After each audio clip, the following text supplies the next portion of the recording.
चलो, तो आज अपन स्टार्ट करते हैं। जो अपन ने पुराने चैप्टर्स की पुराने वीडियोस में हमने जो पढ़ा था, उसमें हमने ये पढ़ा था कि आखिर जो कूलाम्ब फोर्स है वो कैसे वर्क करता है या कूलाम्ब फोर्स आता कैसे है, वो सारी चीज़ें हमने पढ़ी। ठीक है, आज हम कूलाम्ब फोर्स के ऊपर ही बात करेंगे कि उस कूलाम्ब फोर्स के अंदर हम उनकी वैल्यूज़ को कैसे फाइंड कर सकते हैं, उनके न्यूमेरिकल्स कैसे कर सकते हैं, क्वांटाइजेशन के न्यूमेरिकल्स कैसे होंगे, वो सारी बातें हम आज जानेंगे।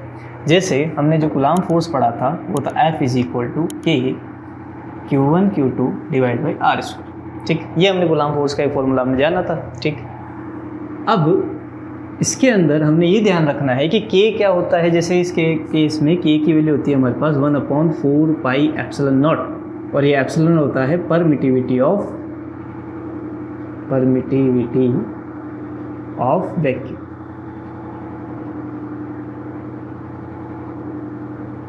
ठीक है, क्या होता है परमिटिविटी ऑफ वैक्यूम, यानी कि किसी वैक्यूम के अंदर हम चार्ज को प्लेस करते हैं तो उनमें जितनी फोर्स लग रही होगी, उनके बीच का जो इंटरेक्शंस हो रहा होगा इलेक्ट्रिक फील्ड के अकॉर्डिंगली, उनमें फोर्स जो लग रहा होगा, उस फोर्स को वो कैसे इंटरेक्ट कर रहा है उसके बारे में हमने यहाँ पढ़ा। ठीक है, इसकी वैल्यू फिक्स होती है अपने पास 8.854 × 10⁻12। और यहाँ पे मेजर टाइप के क्वेश्चंस भी ये बनते हैं कि इसके आपको कई बार यूनिट्स भी पूछ ली जाती है। तो यूनिट इसकी और इसकी अगर हम बात करें तो हम कैसे निकाल सकते हैं। फोर्स की हमें पता न्यूटन है, तो अगर हमें K की यूनिट निकालनी है तो हमें पता है फोर्स इंटू डिवाइड में है, मल्टीप्लाई में भेजा Q1 Q2। फोर्स को हम न्यूटन से प्रेजेंट करते हैं, डिस्टेंस को मीटर तो मीटर स्क्वायर हो गया, और कूलाम्ब चार्ज को कूलाम्ब से तो कूलाम्ब। तो ये तो अगर हमारे पास K की यूनिट। लेकिन अगर हमें एप्सिलॉन की यूनिट पूछ ली जाए तो हमें दिख रहा है कि दोनों एक दूसरे के रिवर्स के अंदर। तो हम K की यूनिट के एप्सिलॉन की यूनिट क्या लिखेंगे, कूलाम्ब स्क्वायर पर न्यूटन मीटर स्क्वायर। तो यहाँ पर ये कुछ सवाल यहाँ पे बन जाते हैं, अपने पास क्वेश्चन आ जाते हैं कि आखिर इनकी यूनिट्स क्या क्या होती है। तो सबसे पहले हमारे पास एप्सिलॉन की यूनिट आ चुकी है और K की यूनिट आ चुकी है। ये एक इंपॉर्टेंट चीज़ है, इसके अंदर आपसे यूनिट्स और वैल्यू भी पूछ ली जाती है, और सीधा सीधा आपसे K की वैल्यू भी पूछ ली जाती है कि न्यूमेरिकल्स हम करेंगे तो एप्सिलॉन की वैल्यू अगर हमारे पास है, उसको 4π से मल्टीप्लाई करके 1 से डिवाइड देना, तो कोई ना कोई सोल्यूशन देगा हमें। तो वो सोल्यूशन आएगा 9 × 10⁻9। और अगर हम यूनिट भी लिखना चाहे साथ में, न्यूटन मीटर स्क्वायर पर कूलाम्ब स्क्वायर। तो K की ये वैल्यू लेकर हम चार्ज से रिलेटेड, डिस्टेंस से रिलेटेड हम मल्टीपल टाइप के क्वेश्चंस को कर सकते हैं। तो सबसे बेसिक सवाल हम यहाँ पे करते हैं, इस पे सबसे पहले रिलेट आता है कि मान लो हमने कोई चार्ज लिया, एक Q1 चार्ज यहाँ पे प्लेस किया, Q2 चार्ज यहाँ पे प्लेस किया। इन दोनों की कोई मल्टीपल वैल्यूज, इसको मैंने दिया 2 माइक्रोकूलाम्ब और इसको दिया मैंने 3 माइक्रोकूलाम्ब, और इसको नेगेटिव चार्ज दे दिया। किसी बॉडी में पॉजिटिव भी आ सकता है, नेगेटिव भी आ सकता है। हमने बात करी थी कि किसी बॉडी में पॉजिटिव चार्ज कब आएगा, जब उससे इलेक्ट्रॉन्स बाहर इमिट हो जाएंगे, और किसी बॉडी पर नेगेटिव चार्ज कब आएगा, जब उसमें कोई एक्सेस ऑफ इलेक्ट्रॉन्स का एंट्री हो जाए, वो गेन कर ले इलेक्ट्रॉन्स उस कंडीशन। और अगर मैं इन दोनों के बीच की डिस्टेंस भी दे देता हूँ आपको 10 सेंटीमीटर। ठीक है, तो अब हमसे पूछा गया कि इन दोनों बीच में कितना कूलाम्ब फोर्स लग रहा होगा। तो सबसे पहले हमें बात यहाँ पे मीडियम कोई भी शो नहीं हो रहा हमारे पास। तो जब मीडियम शो नहीं हो रहा तो हमें एक डायरेक्ट से पता है कि हमें एक ही फॉर्मूला का यूज़ करना है, F = K Q1 Q2 / R²। क्योंकि वैक्यूम के अंदर काम चल रहा है सारा का सारा, जिसमें हमें K की वैल्यू पता है 9 × 10⁻9। ठीक है, Q1 Q2 में दिया हुआ है 2 माइक्रोकूलाम्ब और 3 माइक्रोकूलाम्ब। हमें ये पता है कि 1 माइक्रो का मतलब होता है 10⁻6। तो 2 माइक्रोकूलाम्ब का 2 × 10⁻6। ठीक है, यहाँ दिया हुआ माइनस का 3 माइक्रोकूलाम्ब। अब यहाँ पे सबसे इंपॉर्टेंट चीज़ आती है, सर यहाँ प्लस दिया हुआ या माइनस दिया। तो यहाँ हम क्वेश्चंस को करने में प्लस माइनस लगाएंगे या नहीं लगाएंगे। तो हमेशा एक बात ध्यान रखनी है कि जब हम यहाँ पे बात कर रहे हैं कि ये पॉजिटिव नेगेटिव साइन शो क्या कर रहे हैं आप, ये आपको शेयर कर रहे हैं कि अगर ये पॉजिटिव दूसरा नेगेटिव, तो उन दोनों के बीच में जो फोर्स लग रही है वो अट्रैक्शन फोर्स है। बस आपको ये पॉजिटिव और नेगेटिव उस फोर्स की वैल्यू को, फोर्स की प्रॉपर्टी को बताने ही काम कर रहे हैं कि वो अट्रैक्टिव प्रॉपर्टी है कि रिपल्सिव प्रॉपर्टी। तो अगर दोनों पॉजिटिव होते तो रिपल्सिव होता, दोनों नेगेटिव होते तो वही रिपल्सिव होता, लेकिन एक पॉजिटिव एक नेगेटिव। तो ये नेगेटिव साइन आपको रिपल्सिव प्रॉपर्टी को शो कर, इसका मतलब हमें यहाँ पे प्रॉपर्टी शो नहीं करनी, हमें एक वैल्यू चाहिए कि उनके बीच में कितनी फोर्स लग रही है। हमें पता चल गया नेगेटिव साइन से कि उन दोनों के बीच में अट्रैक्शन लग रहा है, हमें ये पता करना है कि उनके दोनों बीच में फोर्स कितनी लग रही है। तो हमें एक न्यूमेरिकल वैल्यू चाहिए, तो हम इसकी भी न्यूमेरिकल वैल्यू को ही पुटअप करेंगे। ठीक है, डिवाइडेड बाय अपने पास यहाँ पे R², यानी कि 10 सेंटीमीटर अगर डिस्टेंस दी हुई है, डिस्टेंस हमारे पास है 10 सेंटीमीटर, सेंटीमीटर को मीटर में चेंज किया तो 10 × 10⁻2 मीटर। तो हम यहाँ पे लिख दिया 10 × 10⁻2 का होल स्क्वायर। अब हमें क्या करना है, इसको सॉल्व करना है। तो जो मल्टीपल में उसको पहले लिख लिया, 9 × 3, और जो 10 की पावर में थे उनको अलग लिख लिया। ताकि अपना न्यूमेरिकल थोड़ा सा ईजी हो जाए। डिवाइड बाय, ठीक है, 10 का स्क्वायर हमारे पास बता 100 और 10 की पावर -2 का स्क्वायर 10 की पावर -4। अब जो कैंसिल आउट, जो वैल्यूज़ कैंसिल आउट हो रही है उनको कैंसिल आउट करना। 10 की पावर -4 कैंसिल हुआ -2 टाइम्स, ठीक है, -2 और -6 बन गए -8 आपके, -8 जो है 9 से कैंसिल आउट हुए तो यहाँ प्लस का 1 बचा हमारे पास। अब इन तीनों को भी मल्टीप्लाई करते हैं तो 2 × 3 6 आती है, तो 54 मल्टीप्लाई 10 डिवाइड बाई 100। अभी तक ये सॉल्यूशन है और वापस हम जो कैंसिल आउट कर देते हैं तो अपने पास आंसर आया 5.4 न्यूटन, ठीक है। अब हमारे पास यहाँ पे लगभग आंसर आया, ठीक है, 5.4 न्यूटन कि इतना अट्रैक्टिव फोर्स उन दोनों चार्ज के बीच में लग रहा हो। क्लियर हो ना? तो ये था एक बेसिक फार्मूला, एक बेसिक फार्मूले से हमने एक क्वेश्चन किया जो बेसिक था, काफ़ी बेसिक क्वेश्चन है ये, कि बस हमें क्या करना है, वैल्यूज़ को पुट करना है फार्मूला बेसिस पे और उनको आगे तक सॉल्व करते जाए। अब अगर हमारे पास, हम यहाँ पे ये भी, अब यहाँ पे कुछ क्वेश्चंस ये भी बन जाते हैं कि वो प्लस नेगेटिव का खेल आ गया कि अट्रैक्टिव है कि रिपल्सिव है, वो हम कैसे बताएंगे, चार्ज के थ्रू हम बता देंगे उनको, ठीक है।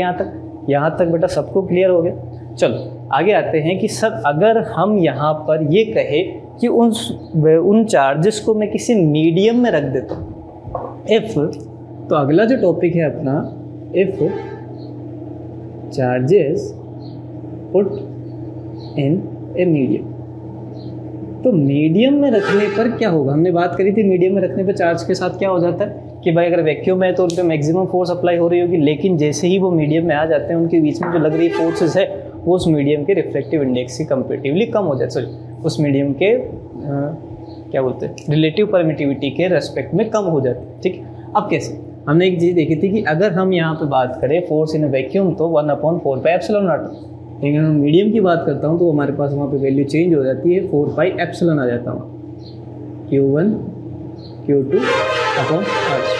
अब इस एप्सिलन की वैल्यू हर बार वेरी करती है, मीडियम एप्सिलन की value medium to medium vary करती है। क्लियर हो ना? अब हमें यहाँ पे ये तो दिया हुआ नहीं था कि मीडियम के परमिटिविटी इतनी है, तो आपको दिया हुआ जाता है रिलेटिव परमिटिविटी।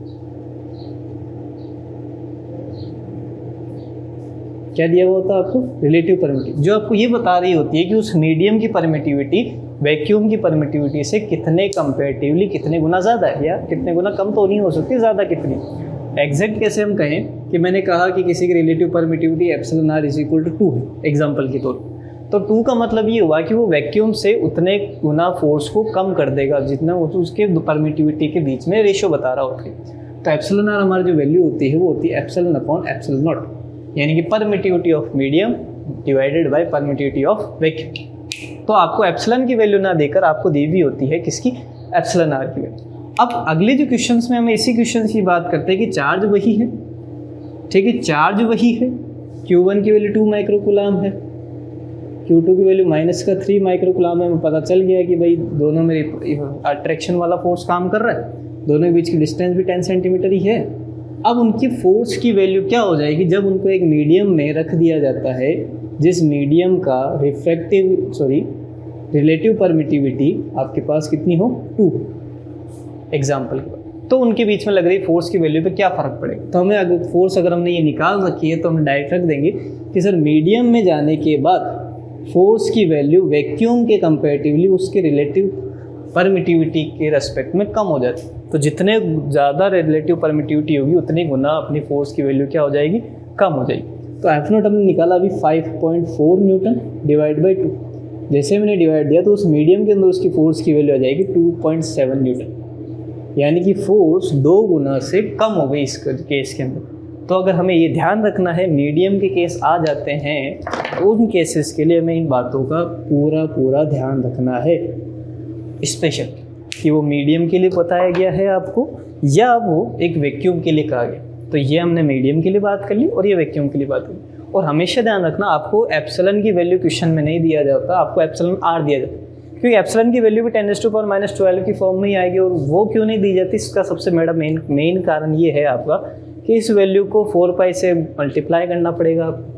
यहाँ पे मल्टीप्लाई तो वैसे ही है, डिवाइड में भी स्क्वायर है, तो सारी वैल्यूज क्या हो जाती है, कैलकुलेशन थोड़ी सी लार्ज हो जाती है। इस वजह से एप्सिलॉन नहीं दिया जाता क्वेश्चंस के अंदर। जहाँ कैलकुलेटर अलाउ होता है वहाँ तो दिया हुआ होता है, ठीक है, लेकिन आपके एग्जाम्स में होता नहीं है, तो वहाँ वो ईजी करने के लिए क्या कर देते हैं, एप्सिलॉन आर दे देते हैं, ताकि थोड़ी सी चीज़ आपके लिए क्या हो जाए, ईजी हो जाए। कि आप वैक्यूम के लिए निकाल लो, ठीक है, आप के की वैल्यू से निकाल लो, आप इसको मत रखो, आप के से निकाल लो ये, और जितना आपका एप्सिलॉन आर दिया हुआ है उतने गुना उस फोर्स को क्या कर दो, कम कर दो, सीधी सी बात है।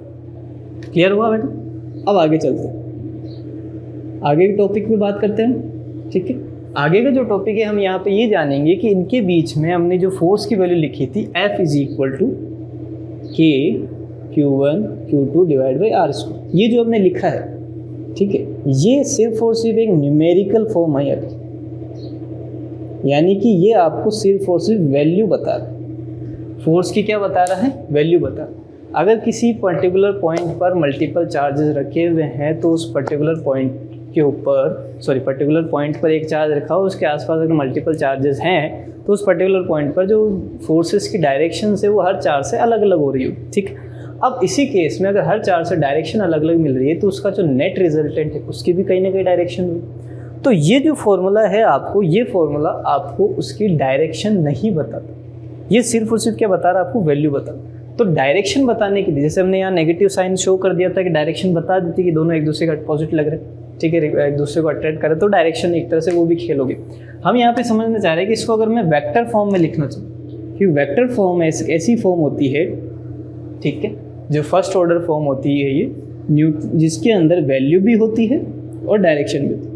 तो किसी भी क्वांटिटी को आपको सिंपल सा एक आइडिया ध्यान रखना, किसी भी क्वांटिटी को अगर मैं वेक्टर क्वांटिटी के रूप में बदलना है, उसमें डायरेक्शन ऐड करनी है, तो मैं सिंपल सा उस फॉर्मूले में उसकी डायरेक्शन का यूनिट वेक्टर लगा दूँगा। क्या लगा दूंगा मैं, डायरेक्शन का यूनिट वेक्टर। ये आर के आपको ये बता रहा है कि मान लेते हैं किसी पर्टिकुलर पॉइंट यहाँ पे क्यू चार्ज है और इस पॉइंट पे मैंने क्यू चार्ज रखा है, तो इसकी वजह से इस पर्टिकुलर पॉइंट पे कोई ना कोई तो फोर्स लगेगा। अब दोनों पॉजिटिव है तो सीधी सी बात है, अब रिपल्शन होगा। अब मैं कह रहा हूँ कि इन दोनों बीच की डिस्टेंस ये आर है, तो ये आर जो है वो भी तो एक वेक्टर क्वांटिटी है, वो भी तो एक डिस्टेंस के साथ साथ, ठीक है, एक डायरेक्शन भी दे रहा है। तो आर की डायरेक्शन के अलॉन्ग ही आपका फोर्स जनरेट होगा, सीधी सी बात है। तो जिस डायरेक्शन में आर है उसी डायरेक्शन में फोर्स जनरेट होगा। अब आर की जो डायरेक्शन हमेशा बताई जाती है वो यूनिट वेक्टर से बताई जाती है। ये होता है आपका वेक्टर क्वांटिटी, ये होती है आपकी यूनिट वेक्टर, और ये होता है आपका मॉडुलस। इन तीनों का रोल क्या होता है, ये वेक्टर क्वांटिटी जिसके अंदर वैल्यू और डायरेक्शन दोनों इंक्लूडेड होते हैं। ये जो है आपका मॉडुलस होता है, ये बताता है उनके दोनों के बीच की डिस्टेंस कितनी है, वैल्यू कितनी है, जो कि आपने ये निकाला, तो ये एक्चुअली फोर्स का मॉडुलस है। थर्ड थिंग, ये जो आर के ये आपको यूनिट वेक्टर कहा जाता है इसको, ये जो है आपको उस वेक्टर की डायरेक्शन को शो कर कि उसकी डायरेक्शन क्या है, वो चीज़ें वो बताता है। तो ये जो आर ये हमने यहाँ लिखा है उसी डायरेक्शन में तो एफ है। तो आर की डायरेक्शन को बताने के लिए आर के एफ का यूज़ करते हैं, तो हमने फोर्स की डायरेक्शन को बताने के लिए आर के एफ लिख दिया। तो ये भी उसकी एक वेक्टर फॉर्म जनरेट होती है, इसको भी उसकी एक वेक्टर फॉर्म कहा जाता है, ठीक। और कई कई बार इसको चेंज भी किया जाता है कि आर के एफ की वैल्यू को आर वेक्टर अपॉन आर के मॉडुलस से शो किया जाता है, ठीक है। जहाँ आर मॉडुलस ये आर ही है आपका डिस्टेंस दोनों बीच की, तो आप इसको ऐसा भी लिख सकते हो के Q1 Q2 divide by r square, r vector upon r का मॉडुलस, ठीक है। अब आर स्क्वायर मल्टीप्लाई आर को अगर मैं लिखता हूँ तो मुझे कैसे ऐसा मिलेगा, के Q1 Q2 divide by r q dot r vector.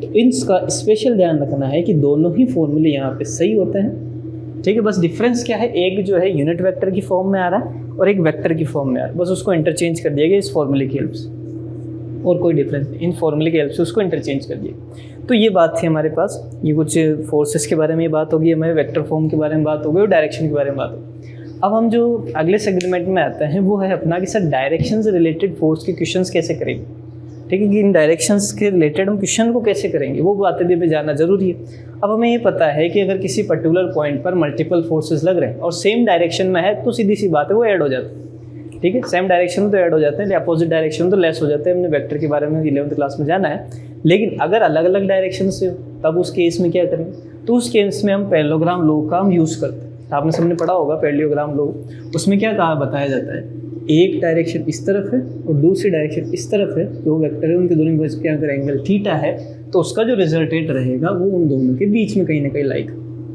और उस रिजल्टेंट की वैल्यू होती है आपकी root under A square plus B square 2ab cos theta.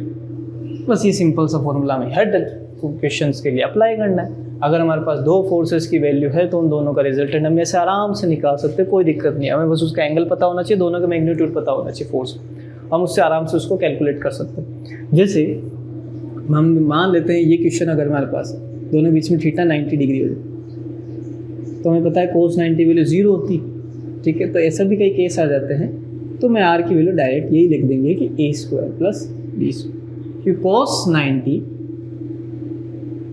Degree is equal to 0, ठीक है। तो ये वाली टर्म पूरी 0 हो गई, तो ये दो ही बच्चे। हम तो ऐसा भी डायरेक्ट कर सकते हैं कि 90 डिग्री का आ जाता है सिंपल सा, ठीक है।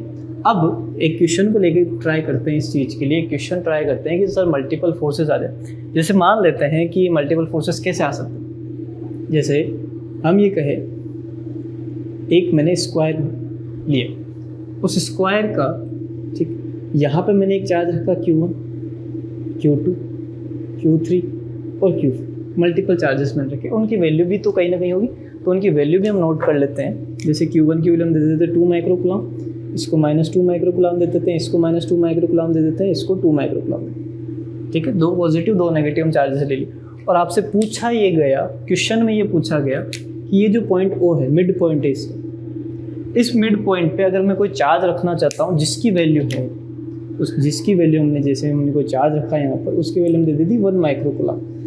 1 माइक्रोकूलम को मैं चार्ज रखना चाह रहा हूँ, तो उस पर्टिकुलर चार्ज पर एग्जैक्टली फोर्स कहाँ लग रही है, किस डायरेक्शन में लग रही है और कितनी लग रही है, हमें वो चीज़ें बतानी। तो सिंपल सा हमें क्या करना है, सबसे पहला काम हमें करना है कि मल्टीपल फोर्सेस से जो फोर्स लग रही है ना, उन दोनों को आप कैसे ना कैसे कैंसिल आउट करने की कोशिश करो, एड ऑन करने की कोशिश करनी है। कैसे, ध्यान रखना, जैसे यहाँ पे ये कह रहा है कि अगर मैं इस लाइन की जॉइंट की बात करूँ तो ये प्लस का है, यहाँ पे भी प्लस का चार्ज है, तो ये इसको इधर की तरफ रिपेल करेगा। ये माइनस का है तो ये उसको अट्रैक्ट करेगा, यानी कि दोनों फोर्स एक ही डायरेक्शन में लग रहे हैं और सेम डायरेक्शन में है। तो हम कह सकते हैं कि 2 माइक्रोकूलम यहाँ है और ये भी 2 माइक्रोकूलम है, तो इस इधर की डायरेक्शन में उस 1 माइक्रोकूलम चार्ज पर 4 माइक्रोकूलम चार्ज जितना इधर फोर्स लगा। तो यहाँ हमने क्या किया, दो चार्जेस को हटाकर एक ही चार्ज से यहाँ पे हमने क्वेश्चन को कर लिया, नेट चार्ज की तरह हमने बात कर लिया। हमने बस फोर्सेस की डायरेक्शन, अगर ये अपोजिट हो रही थी तो उसको कैंसिल ही कर देते हैं, ठीक है, लेकिन अभी सेम डायरेक्शन। अब अगर इधर बात करते हैं हम, तो इधर हमें क्या दिख रहा है कि ये +2 है, तो उधर इसको रिपेल कर रहा होगा, ये -2 तो ये इसको इधर अट्रैक्ट कर रहा होगा, सिंपल सी बात। तो इधर भी ये 2 और ये 2 दोनों मिलकर उधर इसको फोर्स लगा रहे हैं, तो इस तरफ भी 4 माइक्रोकूलम का इसके ऊपर फोर्स लगा। तो यहाँ पे क्या हुआ, हमने उस क्वेश्चन को वेक्टर्स की हेल्प से थोड़ा सा छोटा कर दिया। छोटा इन द सेंस कि यहाँ पे 4 तरह के चार्जेस थे, उनको हटाकर हमने 2 तरह के ही चार्जेस ले लिए और दोनों की वैल्यू सेम, ठीक है, दोनों की वैल्यू सेम। तो हमें पता है इन दोनों का जो रिजल्टेंट आना है वो बिल्कुल इनके बीच में आना, लेकिन उसकी वैल्यू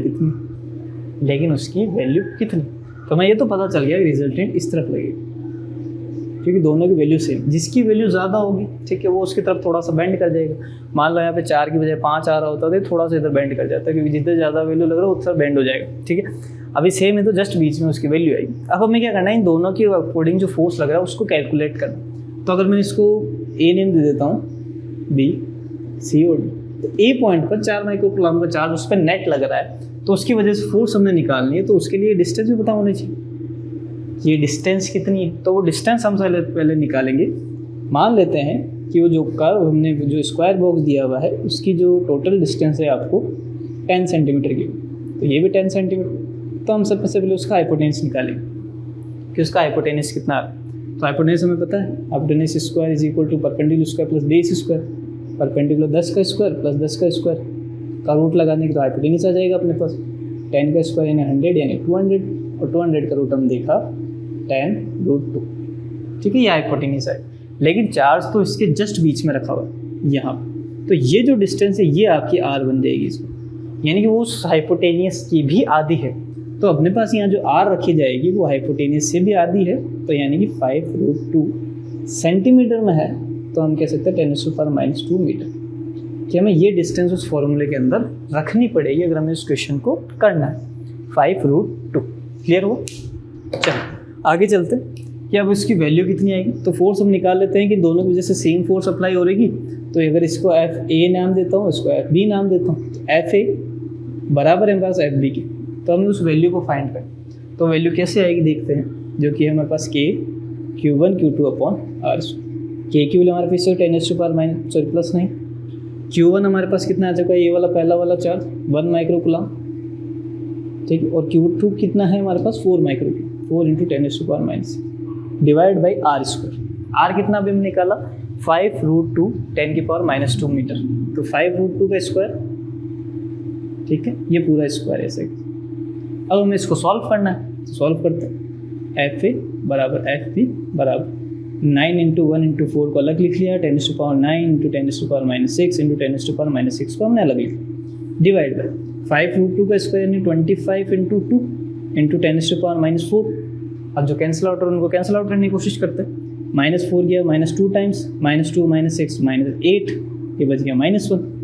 25 को अगर हम 2 से मल्टीप्लाई तो 50, 9 × 4 डिवाइड बाई 50 मल्टीप्लाई 10 से 1 0 से 1 0 कैंसिल। अब हमें इसको थोड़ा सा सॉल्व करना है, यानी कि हमारे पास है 36 डिवाइड बाई 5, तो जो अप्रोक्सीमेट बन जाता है 7.2, यानी 7.2 न्यूटन्स की उस तरफ फोर्स लग रही है। 7.2 न्यूटन इधर भी लग रहा है, 7.2 न्यूटन उधर भी लग रहा है। अब हमें उसका रिजल्टेंट बताना, मेन वैल्यू तो ये है हमारी। अब उसका रिजल्टेंट कितना है, उस रिजल्टेंट से पहले उसका एंगल पता होना चाहिए। तो स्क्वायर है तो उस कंडीशन में पता डायरेक्ट ही पता है कि दो अगर आपने टेंजेंट उसके दो कंपोनेंट लिए हैं तो उस सेंटर से जो पास हो रहे हैं उनके बीच में 90 डिग्री का एंगल बनाओ, तो cos 90 यानी कि ये वाली कंडीशन आ गई। तो हम उसका रिजल्टेंट यहाँ पे बता देते हैं कि √A² प्लस B², cos 90 = 0 हो चुका है। वैसे वो वाली टर्म कैंसिल हो चुकी। अगर यहाँ कोई एंगल आता तो हम वहाँ पुट करके cos की वैल्यू से भी उसको निकालते, लेकिन यहाँ पे भी 0, तो A² और B² की वैल्यू में यहाँ लिखनी है, यानी कि 7.2 का स्क्वायर प्लस 7.2 का स्क्वायर, ठीक है। दोनों में से 7.2 का स्क्वायर कॉमन आ रहा है तो मैं कॉमन ले लेता हूँ। 7.2 का होल स्क्वायर कॉमन, तो रूट से बाहर 1 + 1, यानी कि आंसर आ गया 7.2 √2 न्यूटन। ये अपना फाइनल आंसर है कि उस पर नेट रिजल्टेंट फोर्स 7.2 ऑफ √2 की फोर्स उस तरफ डायरेक्शन में अप्लाई हो रही है। क्लियर है। अब इसको आगे भी सॉल्व करना चाहे तो √2 की वैल्यू हम रख सकते हैं।